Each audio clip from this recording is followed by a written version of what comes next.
mo kahit sino pa siya. Ayan. Pag hinihimay natin yung ganitong tanong sa taong bayan natin, no? Oh, mama. Yung mga issue na ganito na malapit sa ating puso. Ito, malapit sa aking puso dahil hindi naman lingid sa inyong kaalaman, di ba? Ako, ang buhay ko, open book. Hindi mo tinago, mama? Ano naman, si Chino, si Miko, anak ko na nung pinakasalan ako nung asawa ko, si Omar. And si Omar also had Cheyenne and Ryan. May dalawa silang anak. So ito, pag-usapan natin, himayin natin kasi alam mo minsan, ang pag-ibig nakakabulag.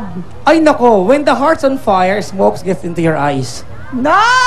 Diba? Nabubulag ka sa usok ng... Sa mga natutulakan sa pag-ibig, tutulungan namin kayong himayin itong issue na to para hindi lamang puso, kung hindi pati isipan, gumagana dun sa sitwasyon nyo. Pero Papa Jack, alam ko na relate ka sa tanong natin sa taong bahay. Gusto ko nga mag-text sa writer, mama. Bakit? Sana bago niyo sulatin ang issue, nag-text kayo sa akin para nakapaghanda naman ako. Ito na. Hot seat ka ngayon. Hot seat ka ngayon. Sa experience mo ba, Papa Jack? Issue pa ba kung yung mahal mo nagkaanak na sa iba? Mama, siguro sa kabuuan na magiging segment natin, masasagot ko yan. Pero, initially, pag nagmahal ka, ang posisyon ko, di ba, taong bayan, ang posisyon ko dyan, love me, love my dog.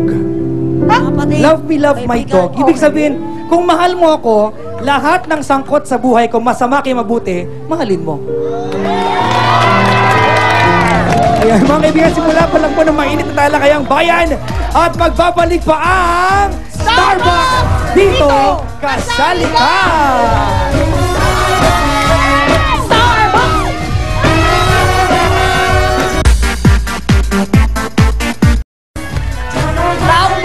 Welcome back to Starbucks at nandito pa rin po kami sa gilid ng Quiapo Church sa may Carriedo. Kausapin naman natin si Ate Ruby. Yes, Ate Ruby. Si Ate Ruby po, meron na po siyang 6 years old na anak. Yes. At yung boyfriend niya ngayon, mas bata sa kanya. At tanggap po ng boyfriend niya na may anak na siya. Ay, pagmamahal. Paano niya po sinabi na may anak na?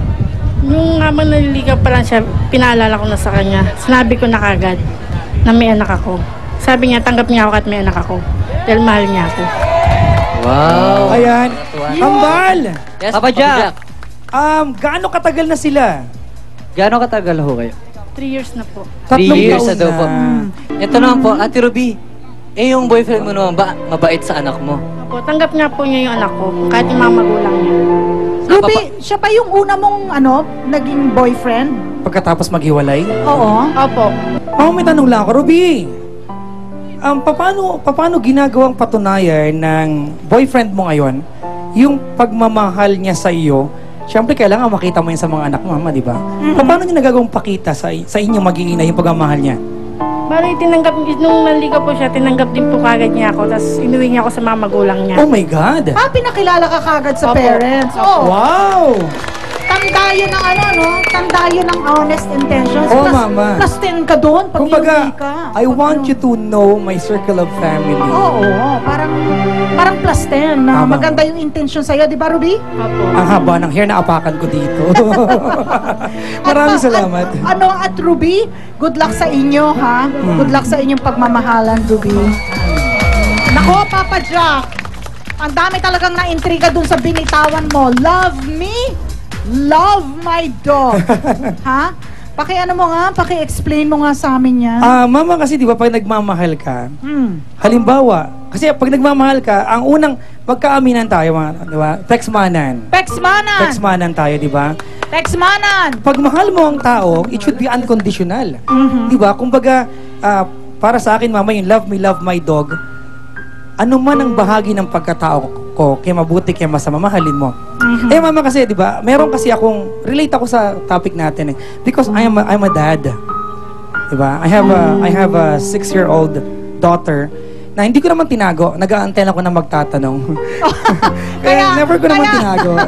Kaya ngayong umaga, tatanungin talaga natin si Papa Jack. Aalamin pa namin yan. Pero sa ngayon, sa lahat ng mga opinyong narinig natin galing sa taong bayan, sino pa nga ba ang dapat nating tuningin sa issue na ito, kundi eto yung dumadaan sa mismong karanasan. Ha? Kasama natin si Alvin at si Easy mismo. Taong bayan dito sa Plaza Miranda. Please welcome Alvin Izzy. Aragon and Izzy Cazona. Izzy. Morning, Iha. Oo naman kayo. Listen. Okay. Ang ating mga panauhin ngayon are going through the same experience. Ito yung pinag-uusapan natin na issue ay issue ng buhay ninyo ngayon. Alvin has a 4-year-old daughter. Ang pangalan niya ay Athena. Okay? Alvin, never mo naman tinago. From the very beginning, sumali ka pa lang sa Starstruck. Hindi mo tinago na meron kang 4-year-old daughter. Alam po ni Icy yun. Alam ni Icy yung may anak na ako at nakita niya na rin si Athena. Oo. So, nagkaroon na rin kayo ng pagkakataon na mag-meet. Eto, yes or no lang. Ha? Alvin at Izzy, pang forever na ba ito? Yes! Yes. Yes. Yes. Okay. Yes, yes.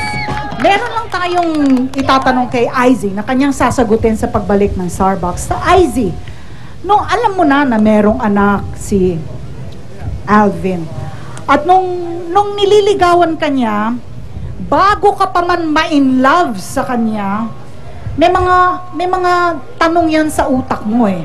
'Di ba? Na hindi ka ba nagdalawang isip na itong tao na ito may anak na sa iba? At sasagutin mo yan, Izzy, sa pagbabalik ng Starbucks Dito, kasali ka!